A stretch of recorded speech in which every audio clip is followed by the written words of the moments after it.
Dito isso, cumprimento ao professor Michael pelo convite, cumprimento também a todos os colegas de mesa, a todos os colegas que acompanham, né, essa conversa aqui hoje à tarde. Agradeço aos colegas que me antecederam, né, pelo brinde, né, de poder escutá-los, né, acerca de temas e assuntos tão relevantes, né, não só para a monitoração eletrônica, mas para as políticas penais de uma forma mais geral, né? Então, eu vou apresentar uma proposta de PowerPoint aqui. Deixa eu ver se vocês conseguem. Vocês conseguem ver?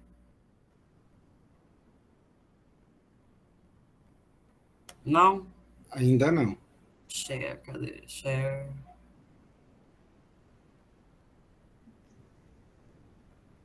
E agora? Agora sim. Tá. Bem, então, como eu disse, né, a gente vai conversar hoje um pouquinho sobre a Resolução 412, alguns desafios e horizontes, né, que esse normativo traz sobre a resolução de monitoração eletrônica.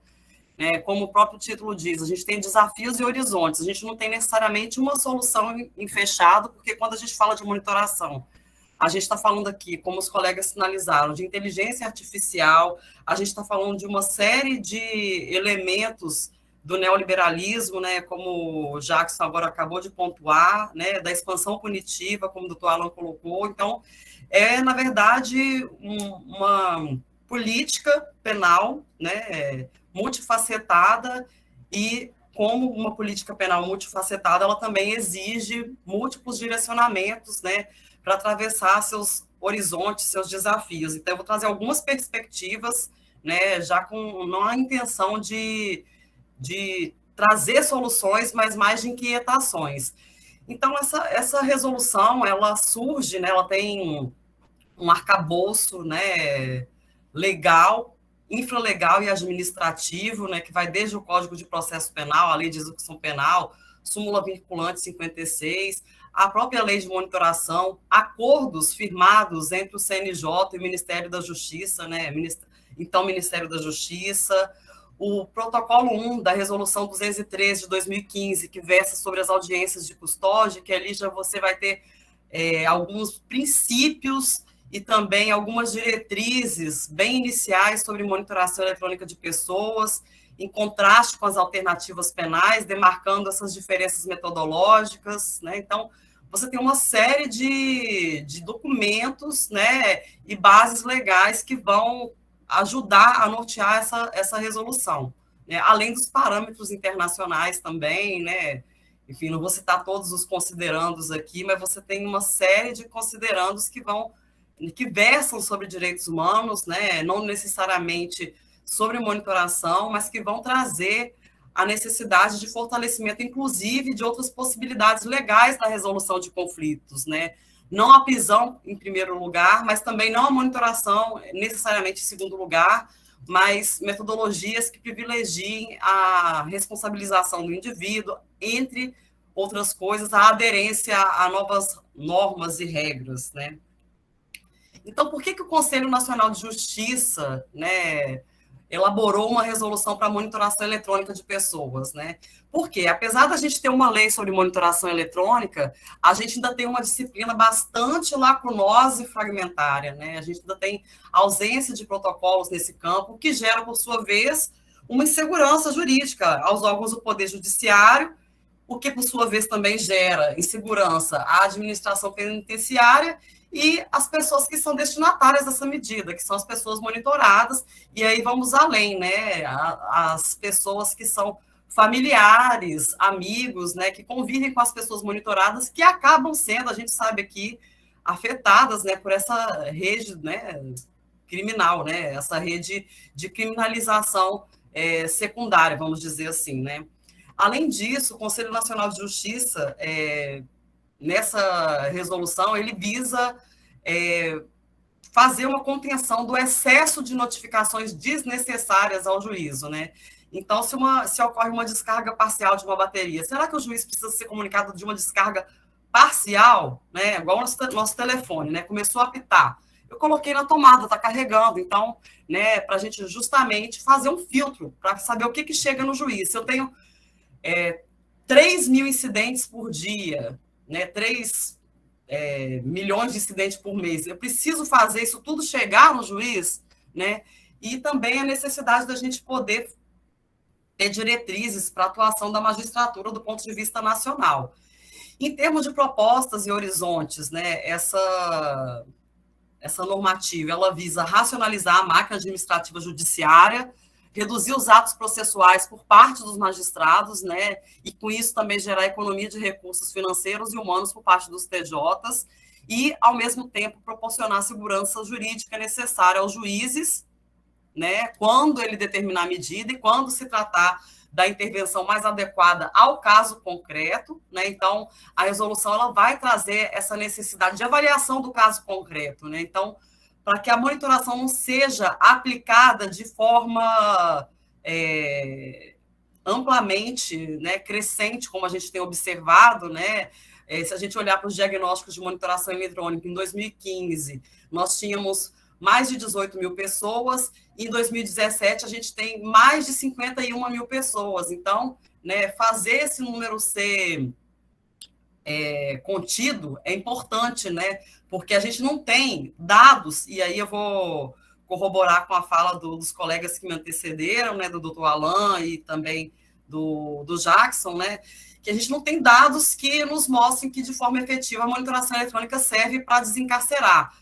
E ainda, né, vou além, ainda que a monitoração eletrônica tivesse, né, essa eficácia comprovada do ponto de vista quantitativo, ainda é necessário uma série de realização de estudos para avaliar quais são os impactos da monitoração na vida das pessoas monitoradas, né? Que impactos são esses em termos de acesso a serviços e políticas públicas, né? E também, dependendo das condicionalidades, qual que é o impacto disso e qual que é a relação disso em termos de agravamento do cumprimento de pena, né? Porque dependendo das condicionalidades aplicadas, né, essa pena pode ser até agravada, né? Essa cautelar, né, dependendo da fase que essa pessoa se encontra, né? Porque a gente tem diversas possibilidades de aplicação, né? Então a gente tem que avaliar esses cenários todos também, né? Então, por exemplo, em relação à violência doméstica, né? Será que ela deve ser aplicada em todos os casos, né? A gente tem que avaliar as violências em cada caso concreto, né? Muitas vezes a prisão ela pode ser necessária para fazer a contenção de um fenômeno concreto, específico de violência doméstica, sim. A monitoração é uma outra possibilidade, os grupos reflexivos são outras possibilidades também existentes, né? Então, o juiz ele tem um cardápio de possibilidades, mas que deve ser sempre lido à luz dos casos concretos, né? E sempre de forma individualizada, evitando-se também a aplicação de combos, né? Porque quando a gente tem a aplicação de combos, essa medida, seja ela qual for, acaba perdendo o sentido, né? O sentido por si só acaba sendo o sentido da punição daquele indivíduo, né? Então, a pessoa perde, na verdade, uma oportunidade de gerar aderência a algumas normas, né?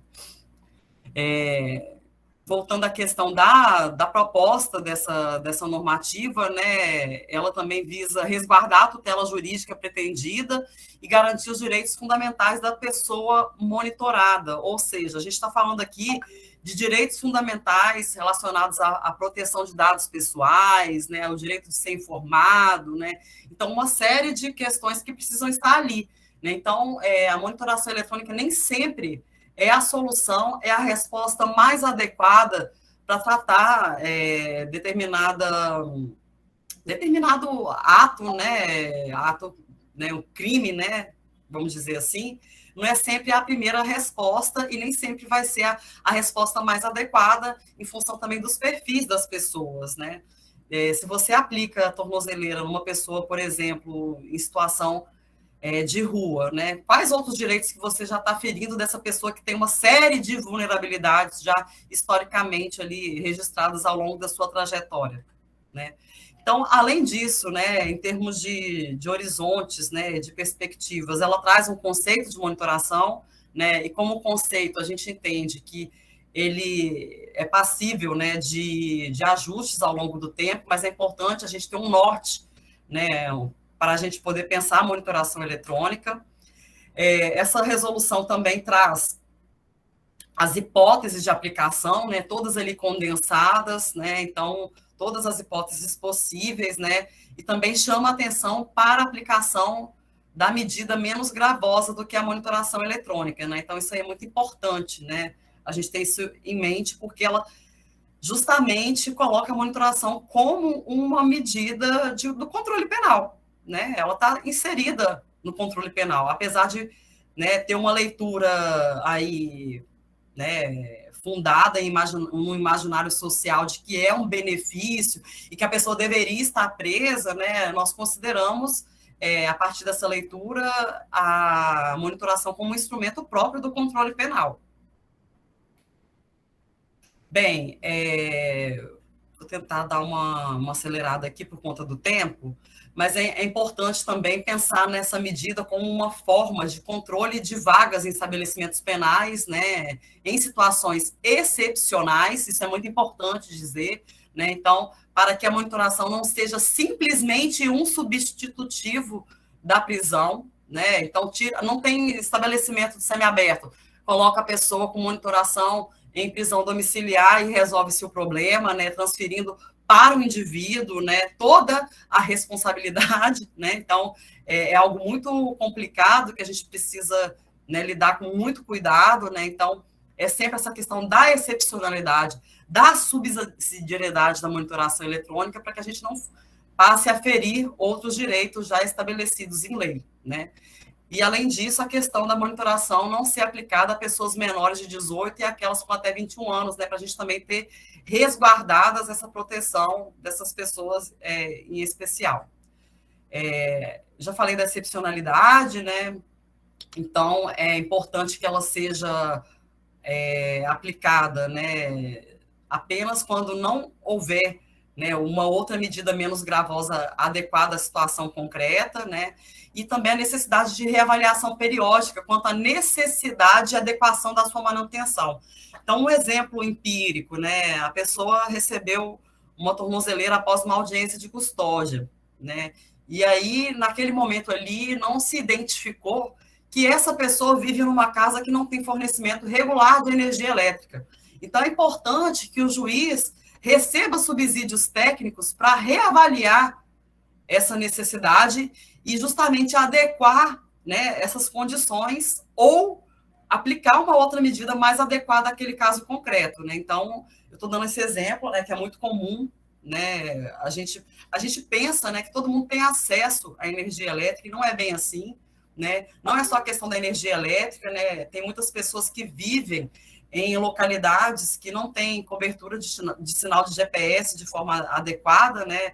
Lembrando que a gente também tem uma limitação do ponto de vista das empresas, né, de telefonia de celular, né? Então a gente precisa avaliar todos esses casos concretos. Então é importante, né, e aí a resolução traz enquanto horizonte essa necessidade de reavaliação periódica, né, porque é isso, né, a pessoa estando em cautelar ou em execução penal, né, ela é atravessada por uma série de questões, né, ela pode enfrentar um tratamento de saúde, ela pode conseguir um trabalho, né, ela pode, inclusive, né, ter o seu direito de uma busca ativa pelo trabalho, né, porque o trabalho, para a imensa maioria dessas pessoas, né, não vai chegar ali no computador uma vaga, né, a pessoa vai precisar fazer uma busca ativa, né, e a gente está falando também de um mercado de trabalho extremamente exigente, né, extremamente também recheado de exigências, né, e que o registro criminal, por exemplo, né, dificulta, né, é um estigma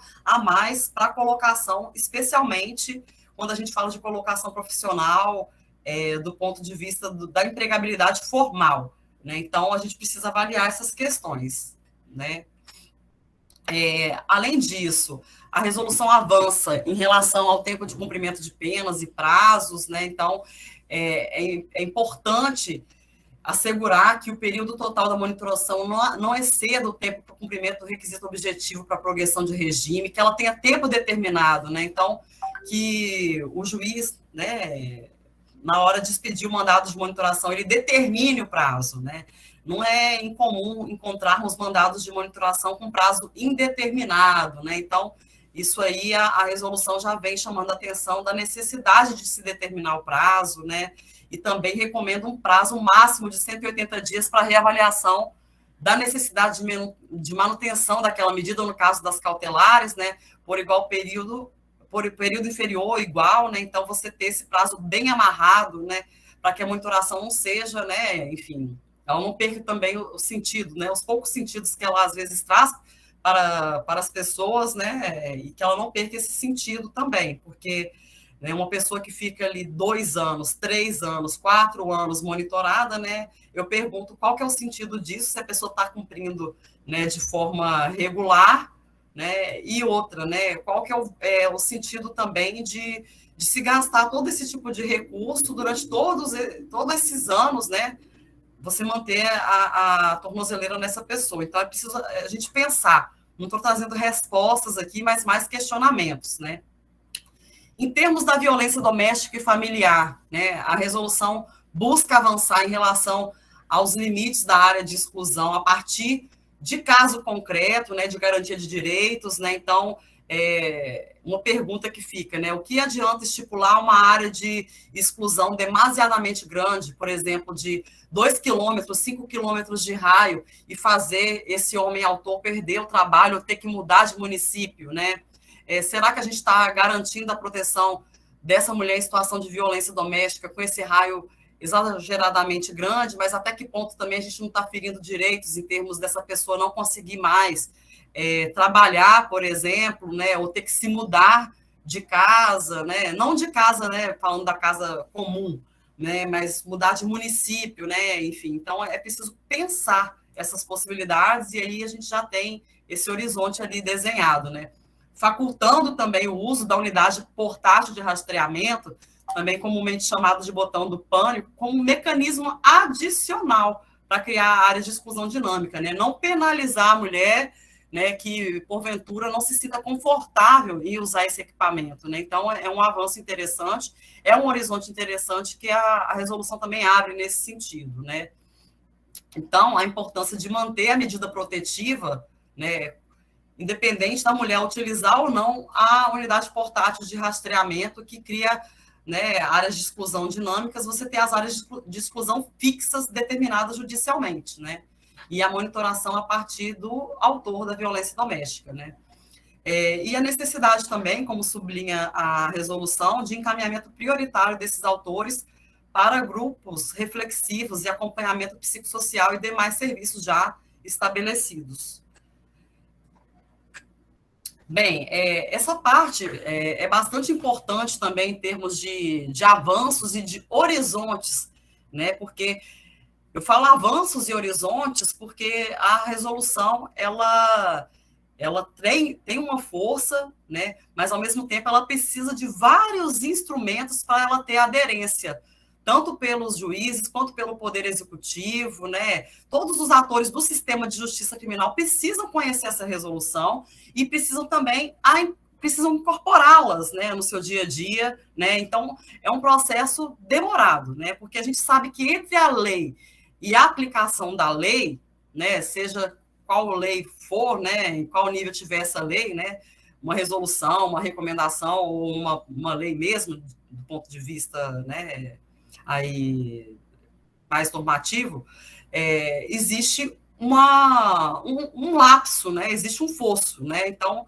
a gente precisa atravessar esse fosso, construir pontes para a gente chegar num cenário ideal, né? Não quer dizer que a resolução vai resolver tudo, ela dá horizontes, né? E esses horizontes, você tem uma série de caminhos aí empíricos, né? E também interinstitucionais para você atravessar. Como a gente está falando aqui, a monitoração eletrônica, ela não é uma política penal com um único elemento, né, que a gente precisa dar conta, a gente precisa dar conta de inteligência artificial, a gente precisa dar conta de diversos atores, né, então, assim, é preciso um conjunto de esforços, né, e é por isso que é um horizonte mesmo, né, assim, é uma estrada, é um percurso, é um direcionamento que a gente busca com essa normativa, né, que não é por si só resolvida, mas precisa de uma série de outros movimentos para a sua aderência e disseminação, né. Então, nesse aspecto, A resolução avança no sentido de assegurar a realização de atividades que contribuam para a inserção social da pessoa monitorada, especialmente estudo e trabalho, incluindo a busca ativa, né, como eu disse, né, o direito da pessoa sair para buscar o trabalho, né, ainda que seja informal, e também ter o direito ao trabalho que exige deslocamentos, atenção à saúde, aquisição regular de itens necessários à subsistência, né? É muito comum a gente achar que todas as pessoas que estão monitoradas vão ter uma rede de apoio, né? Vão ter familiares, vizinhos, que vão auxiliá-las no dia a dia, mas não necessariamente, né? Especialmente quando eu estou falando de uma população que esteve, né, presa, eu estou falando de uma população e de pessoas que podem ter perdido seus vínculos, né? E que tipo de vínculos que são esses, né? Então, a gente saiu um pouco desse ideal de família doriana e pensar que são pessoas de carne e osso e que precisam de novas configurações e, né, o aplicador da monitoração eletrônica precisa estar atento a essas questões também, né? Então, em algumas situações, né, no momento de trabalho de campo, né, e aí eu sou antropóloga, só para trazer o quanto que a empiria é importante também, né, o quanto que é importante olhar para a empiria, né, quantas vezes eu entrei em casa de pessoas monitoradas e me deparei com a pessoa monitorada sozinha no cuidado de crianças, né, e muitas vezes, né, ali numa situação de precariedade estrutural, né, porque não tinha condições de sair para trabalhar porque estava em prisão domiciliar, ao mesmo tempo não tinha condições de botar o lixo na porta de casa porque atravessaria um raio de inclusão demasiadamente restrito de 50 metros, né, então a gente tem essa série de questões, né, nesse sentido também a resolução recomenda, né, que tenha que se assegure, né, a realização de atividades relacionadas ao cuidado com os filhos e familiares, comparecimento a atividades religiosas, né. Além disso, ela indica, né, que se priorize a adoção de medidas distintas do monitoramento, em conjunto com o encaminhamento voluntário à rede de proteção social, em circunstâncias bem específicas, né? E aí são circunstâncias socioeconômicas da pessoa que inviabilize o uso adequado do funcionamento do equipamento, né? Que a pessoa em situação de rua, né? Como que a pessoa vai carregar? Aí você vai escutar algumas pessoas dizerem, vai na casa do albergado, né? Quantas casas de albergado a gente tem no Brasil? Né, ou albergues, né? Quantos albergues a gente tem no Brasil? Então, isso é muito complexo. Ainda quando a gente tem esses equipamentos, né, existentes na rede, né, quais são as condições estruturais desses equipamentos, né? A pessoa tem condição de carregar o equipamento ali toda vez que precisar, lembrando que o carregamento nunca é uma vez ao dia, né, gente? A gente está falando de equipamentos que muitas vezes foram utilizados por várias outras pessoas, então é bastante complexa essa situação. Outra circunstância, né, é a pessoa que reside em moradia sem fornecimento regular de energia elétrica ou com cobertura limitada ou estável de sinal ou GPS, né? Então, a gente está falando de pessoas que às vezes escolhem pagar uma conta de energia ou pagar uma conta, um gás, né, gente? Então, é complicado que essa pessoa seja monitorada, porque como que ela vai dar conta, né, de carregar esse equipamento, né? Então, são situações bastante específicas, né? Ainda em termos dessas condições e circunstâncias, né, a resolução indica o encaminhamento voluntário à rede de proteção social quando as condições da pessoa tornarem excepcionalmente gravosa a medida, devido às dificuldades de locomoção, condições físicas, né? Então, pessoas que fazem tratamentos de saúde, idosos, pessoas com deficiência, pessoas com doenças graves, gestante, lactante, mãe ou pessoa responsável por criança de até 12 anos ou por pessoa com deficiência, né? Então, chamar atenção para que o aplicador da medida priorize outras medidas, né? A gente também não está limitando aí a atividade desse juiz, mas indicando outras possibilidades, né? Ainda nesse sentido de priorizar outras medidas, né, com encaminhamento voluntário à rede de proteção social por equipes multidisciplinares, tem algumas circunstâncias também que, né, podem impedir o cumprimento regular da monitoração eletrônica relacionadas à saúde mental, ao uso abusivo de álcool e outras drogas, quando se tratar de pessoas indígenas ou integrantes de outras comunidades tradicionais. Ainda nesse sentido, a resolução avança chamando para a necessidade de interlocução constante entre o judiciário e a central, né? Então, o acompanhamento das condições judiciais, né, sendo vedada a imposição de condições pela central, né? Quem impõe condições é o juiz, então é importante ter isso delimitado, ter isso escrito, né? A necessidade da central focar a prioridade ao cumprimento e à manutenção da restauração da medida judicial. Né? A resolução não quer que a melhor resposta seja a prisão, ela não quer isso, né? Ela quer que a melhor resposta seja o cumprimento, o ajuste da medida quando necessária, né? Então, que o acionamento da autoridade judicial seja também subsidiário e excepcional. A central precisa filtrar, né, essas notificações que vão chegar para o juiz, né? E busca também, né, ela indica também a necessidade de atuação de equipes multidisciplinares, responsáveis também por qualificar o tratamento de incidentes, mobilizar a rede de proteção social e colaborar no acompanhamento da medida. Como? Fornecendo subsídios técnicos para os juízes reavaliarem condições específicas, né, segundo os casos concretos, né? Então, eu dei um exemplo aqui, a pessoa está monitorada, mas, de repente, começou a fazer um tratamento de saúde como hemodiálise. Então, fornecer esse subsídio para o juiz reavaliar as condições, né, de horários, né? A pessoa conseguiu uma oportunidade para trabalhar em horário que não é de um horário comercial, de 8 às 18. Então, reavaliar isso, né? Aí eu trago um caso concreto, né, que é uma pessoa que estava em prisão domiciliar com raio de 50 metros. Então, essa pessoa não conseguia sair para fazer busca ativa, né, por trabalho, mas conseguiu, por exemplo, ter uma ideia de montar um churrasquinho na porta de casa, né? Então, essa equipe multidisciplinar enviou subsídios técnicos para o juiz, né, indicando, olha, essa pessoa consegue, né, enfim, ter essa atividade, enfim, é possível expandir o raio de 50 metros para um raio de 80 metros, né, mantendo-se ainda a prisão domiciliar, mas expandir esse raio, né, essa área de inclusão, né? Então, questões do dia a dia, né, que vão auxiliar, do ponto de vista técnico, na reavaliação de condições, quando for o caso concreto também, né? Então, ainda em termos de necessidade de interlocução, ela chama atenção para a adoção de padrões adequados de segurança, sigilo e proteção de dados das pessoas monitoradas de terceiros. Aqui a gente fala terceiros porque a pessoa monitorada muitas vezes informa dados de terceiros, né? Então, informa o telefone da pessoa com a qual reside, né, de um vizinho, né, de um familiar, né? É importante ter a proteção desses dados, né?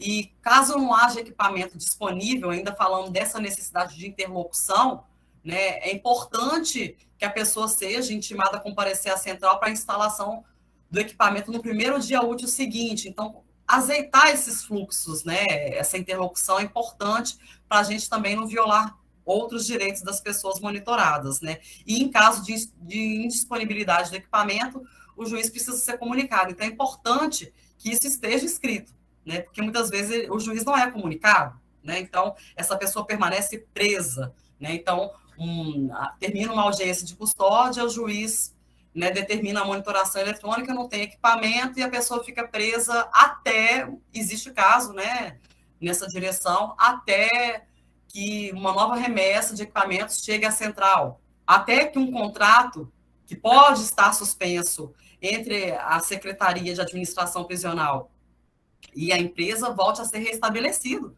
né? Isso é uma violação gravíssima do ponto de vista dos direitos, né? Aí a gente chega na parte dos incidentes, né? Então, qualquer situação que interfira no cumprimento regular da medida de monitoramento eletrônico, né? Então, a resolução, ela traz essa importância de pensar nos incidentes, né? Quais são as causas, né? Então, a pessoa, ela rompeu a tornozeleira ou a poeira entrou ali e mostrou um falso incidente relacionado a um falso rompimento, né? como se tratam os incidentes, né? Então, sempre de maneira gradativa, né? A resolução traz esse protocolo, né? Assegurando a medida judicial, né? Assegurando a manutenção da medida judicial, né? Com notificação ao juízo sempre que esgotadas as ferramentas previstas no protocolo. Então, é racionalizar esse trabalho, né? E fazer um filtro para que o que chegue no juiz, de fato, seja algo fundamental e também que seja algo que de fato, descumpriu o que está previsto na decisão judicial, né? Ainda em incidentes relacionados à situação de violência doméstica e familiar, a central sempre, né, e não o contrário, é que deve acionar preventivamente os órgãos de segurança pública, em incidentes bastante específicos, né, e não o contrário, né? Porque a polícia também já está na rua e já tem demasiado trabalho. Então, a central é que deve, no dia a dia de trabalho, segundo a resolução, acionar os órgãos de segurança pública, quando for necessário. Então, se o autor está se aproximando da casa da mulher em situação de violência doméstica e a central conseguiu mandar um sinal para a tornozeleira, né, para que ele possa se afastar, e ele se afastou, para que você vai acionar a polícia, né?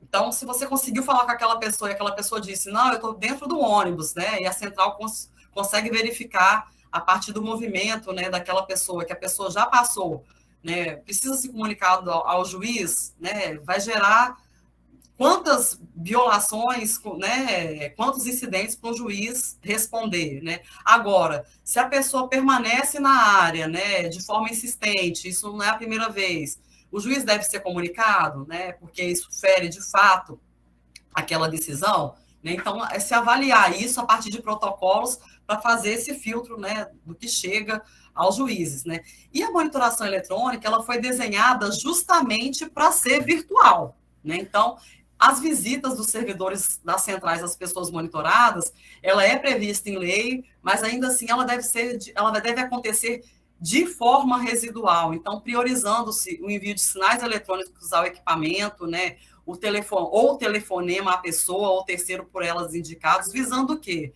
Não só a economicidade de recursos, né? Aí eu estou falando economicidade de recursos humanos, né? Porque você tem equipe para isso, você tem viaturas para isso, né? Então, essa visita deve ser sempre em caráter subsidiário e também para evitar prejudicar processos de reintegração social, porque muitas vezes essas visitas não acontecem com viaturas descaracterizadas, mas, né, viaturas altamente caracterizadas, com agentes, né, policiais penais notadamente armados. Então, assim, qual que é o impacto disso, né, nas relações de vizinhança dessa pessoa, nas relações de trabalho, quando essa pessoa tem um trabalho, né? Então, é importante ter isso em mente, né? E para qual objetivo também? Então, a resolução traz esse horizonte, traz essa perspectiva. É claro que eu volto a enfatizar aqui que ela não vai trazer soluções, né? Ela traz horizontes. Então, para que todas essas questões sejam sanadas em termos, né, eu estou falando de situações aqui de violação de direitos dessas pessoas mesmo, né, e que a gente tem protocolos mais seguros sendo aplicados, a gente precisa de um esforço coletivo, né, interinstitucional, desenhado, né, ao longo de anos, né, porque eu também estou lidando aqui com um imaginário altamente punitivista, reforçado pela mídia todos os dias, e por outros tantos atores, né, eu estou citando a mídia aqui, mas tem uma série de outros atores. Além disso, ela avança na questão de proteção e tratamento de dados, né? Então, fala de preservar-se o sigilo dos dados, das informações da pessoa monitorada, da pessoa em situação de violência doméstica e familiar, de terceiros, né? Então, esse compartilhamento de dados, inclusive com as instituições de segurança pública, né? Ela informa que deverá, né, ser em situações excepcionais, que esses órgãos de segurança pública poderão requisitar a central, a localização em tempo real da pessoa monitorada, hipótese em que o controle judicial será realizado posteriormente, mas sempre com registro, né? Então, sempre dependendo de autorização também judicial, esse compartilhamento, né? Mas em situações excepcionais, quando isso acontecer, deve-se acontecer o registro com data, com horário do tratamento, identidade do servidor, justificativa, né? Para quê? Para que a gente possa ter mais segurança do ponto de vista jurídico e também de segurança das informações, né? A gente está falando de informações que são sensíveis, né, e para eventuais auditorias. Então, é importante a gente ter o registro quando em situações excepcionais com iminente risco de vida, esses dados sejam compartilhados, né? Então, é importante ter esse registro. Além disso, né, finalizando aqui, a resolução avança em termos do protocolo de diretrizes e procedimentos para o monitoramento de pessoas. Então, ele traz ali um modelinho de mandado judicial, falando da importância da qualificação da pessoa, né, das hipóteses de aplicação, e algo muito importante que é a questão do prazo, né, o prazo inicial e o prazo final da medida, o prazo para reavaliação da medida, no caso de execução penal, né, áreas de inclusão ou de exclusão, quando for o caso, né, então é importante que isso seja, né, determinado ali no mandado judicial, né, determinação de que, decorrido o prazo máximo estabelecido, a central possa efetuar a retirada de tornozeleira, salvo decisão judicial em sentido contrário, né, então ela traz todos esses elementos, né, em termos de aplicação de condicionalidades, esse é meu último slide, a resolução chama atenção para não acumulação automática com outras medidas, né? Então, da prisão domiciliar, particularmente no semiaberto, né? De pensar o princípio da individualização na aplicação das áreas de inclusão, né? As áreas de exclusão, né? Também, né? Então, eu dei um exemplo aqui de uma área de exclusão de 5.000 metros de raio, né? O que faria, por exemplo, uma pessoa ter que mudar de município, né? Então, em que medida que isso significa proteção, mas significa também que essa pessoa vai perder um emprego, né? Então, né, olhar todos esses elementos a partir de casos concretos, né? E que o excesso ele pode, na verdade, provocar a diminuição da eficácia da medida, né? Então, existe uma recomendação para a não aplicação de combos, né? Quando a gente fala de monitoração eletrônica, né? Também fala da importância de se fundamentar as condicionalidades, baseada no princípio da individualização da pena, fomentando o trabalho das equipes multidisciplinares das centrais, né? A questão dos subsídios técnicos, né? Como que o juiz vai saber que aquela pessoa está fazendo um tratamento de saúde, né? Então, que ele precisa, a partir desse subsídio, reavaliar um caso concreto, para que a pessoa não perca o direito a fazer um tratamento de saúde a partir de, né, de determinado caso concreto, né? E também fala da necessidade dos servidores, né? Tanto nos tribunais quanto nas centrais, né? Indica, né, a necessidade de a gente ter esse pessoal, né? Não se faz uma política de monitoração só aumentando o número de tornozeleiras, né? Você precisa de pessoas para trabalhar tanto com os protocolos, né, quanto também para fazer esses filtros necessários para racionalizar a máquina judiciária. Então, essas são algumas perspectivas e horizontes que eu gostaria de trazer aqui, mais voltadas especificamente, né, para a questão da Resolução 412. Eu sou uma pessoa que, enfim, sou sempre apaixonada pelo trabalho empírico, mas hoje aqui não foi o foco, né? Então, me coloco também à disposição para a gente continuar a conversa em relação a esse tema e outros temas das políticas penais, né? Enfim, da antropologia, sociologia, né? Para a gente continuar a nossa conversa. Obrigada novamente.